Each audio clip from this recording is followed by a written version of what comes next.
Dave was bragging to his boss one day. You know, I know everyone there is to know. Just name someone, anyone, and I know them. Tired of his boasting, his boss called his bluff. Okay, Dave, how about Tom Cruise? No problem, boss. Tom and I are old friends, and I can prove it. So Dave and his boss fly out to Hollywood and knock on Tom Cruise's door, and Tom Cruise shouts, "Dave, what's happening? Great to see you. Come on in for a beer." Although impressed, Dave's boss is still skeptical. After they leave Cruise's house, he tells Dave that he thinks him knowing Cruise was just lucky. No, just name anyone else. President Obama. Yep, Dave says. Old buddies, let's fly out to Washington. And off they go. At the White House, Obama spots Dave on the tour and motions him and his boss over, saying, "Dave, what a surprise. I was just on my way to a meeting, but you and your friend come on in and let's have a beer first and catch up."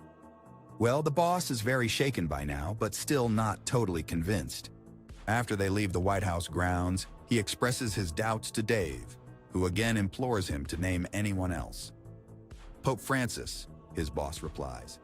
"Sure," says Dave. "I've known the Pope for years." So off they fly to Rome. Dave and his boss are assembled with the masses at the Vatican's St. Peter's Square when Dave says, "This will never work. I can't catch the Pope's eye among all these people.